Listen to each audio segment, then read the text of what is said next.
Hello, આજે હું તમારી સાથે એક એવી રેસીપી શેર કરીશ જે બનાવવા માટે આપણને ફક્ત 10 જ મિનિટનો સમય લાગશે અને આપણે જે વસ્તુનો ઉપયોગ કરીશું ને તે બધી જ વસ્તુ આપણા ઘરમાં હંમેશા હોય જ છે.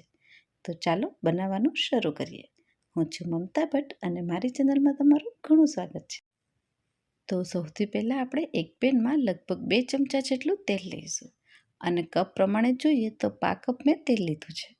તેલ જ્યારે સરસ રીતે ગરમ થઈ જાય ત્યારે આપણે તેમાં અડધી ચમચી જીરું એડ કરીશું અને સાથે જ 5 ચમચી જેટલી હિંગ પણ એડ કરીશું. અત્યારે આપણે ગેસની ફ્લેમ હાઈ રાખીશું. 3 મોટી સાઇઝની ડુંગળીને મેં આ રીતે ઊભી સમારી લીધી છે. તેને તેમાં એડ કરી બધી વસ્તુ સરસ રીતે મિક્સ કરી અને ડુંગળીને આપણે લગભગ 3થી 4 મિનિટ સુધી સાતળી લેવાની છે. ડુંગળીને બફાતા વધારે સમય નહીં લાગે એટલે 3થી 4 મિનિટમાં ડુંગળી સરસ રીતે સતળાઈ જશે. અને આ રીતે જ્યારે ડુંગળીનો કલર થોડો ચેન્જ થઈ જાય તે સમયે આપણે તેમાં અડધા કપ જેટલો ચણાનો લોટ એડ કરીશું.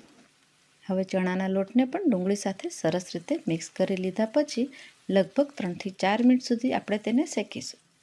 ચણાના લોટને સારી રીતે શેકવું બહુ જ જરૂરી છે અને જ્યારે ચણાના લોટ શેકાય ત્યારે ગેસની ફ્લેમ આપણે થોડી ધીમી કરીશું, એટલે કે મીડિયમ ફ્લેમ પર આપણે ચણાના લોટને લગભગ 3થી 4 મિનિટ સુધી શેકી લઈશું. અને હવે તેમાં એડ કરીશું અડધી ચમચી જેટલી હળદર, અડધી ચમચી લાલ મરચાંનો પાવડર, તે વધારે અથવા તો ઓછો પણ લઈ શકો છો, 1 ચમચી જેટલું ધાણા જીરું અને લગભગ 1 ચમચી જેટલું આપણે તેમાં મીઠું એડ કરીશું. સાથે જ એક લીલું સમારેલું મરચું તેમાં એડ કરીશું અને હવે 1 ચમચી જેટલી કસૂરી મેથી લઈ અને તેને આ રીતે હાથેથી થોડી મસળી અને તેમાં એડ કરીશું.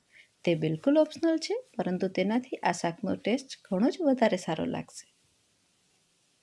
અને હવે આપણે તેમાં એડ કરીશું 5 ચમચી જેટલો ગરમ મસાલો. બધી જ વસ્તુને આપણે સરસ રીતે મિક્સ કરીશું અને મસાલા દાજી ના જાય તે રીતે સતત હલાવતા લગભગ 1 મિનિટ સુધી આપણે તેને સરસ રીતે સાતળી લઈશું. અને હવે આપણે તેમાં એડ કરીશું પાણી. તો અહીં મેં પોણા કપ જેટલું પાણી એડ કર્યું છે. ચણાનો લોટ મેં અડધો કપ લીધો હતો અને પાણી મેં પોણા કપ એડ કર્યું છે. જો તમારે થોડું ઢીલું શાક જોઈતું હોય તો તમે 1 કપ જેટલું પાણી પણ એડ કરી શકો છો. પાણી એડ કર્યા પછી આ રીતે આપણે તેને સતત મિક્સ કરવાનું છે અને જ્યાં સુધી શાકની કન્સિસ્ટન્સી તમારી પસંદગીની ના થઈ જાય ત્યાં સુધી આપણે ગેસની ફ્લેમ ચાલુ રાખીશું. અને જો તમને આ રેસીપી સારી લાગી હોય તો વિડીયોને લાઇક અને ચેનલને સબસ્ક્રાઈબ જરૂર કરજો અને તમારા ગ્રુપમાં શેર કરવાનું બિલકુલ ના ભૂલતા. પાણી એડ કર્યા પછી મેં લગભગ 1 મિનિટ સુધી ગેસ ચાલુ રાખ્યો હતો અને હવે મેં ગેસની ફ્લેમ બંધ કરી દીધી છે. તમે જોઈ શકો છો કે શાકની કન્સિસ્ટન્સી બિલકુલ પરફેક્ટ આવી છે. તો હવે છેલ્લે હું તેમાં એડ કરીશ થોડી ઝીણી સમારેલી કોથમીર અને પછી તેને ફરીથી મિક્સ કરીશ. આ ડુંગળી અને ચણાના લોટના શાકને આપણે ગરમ ગરમ જ સર્વ કરીશું. આ શાક ભાખરી સાથે ઘણું વધારે સારું લાગતું હોય છે, પરંતુ રોટલી સાથે પણ તમે તેને સર્વ કરી શકો છો. અને ઘણા લોકો આ શાકને કાંદા ઝુણકા તરીકે પણ ઓળખતા હોય છે. તો બસ ફક્ત 10 જ મિનિટમાં આ ડુંગળી ચણાના લોટનું શાક બનીને રેડી છે.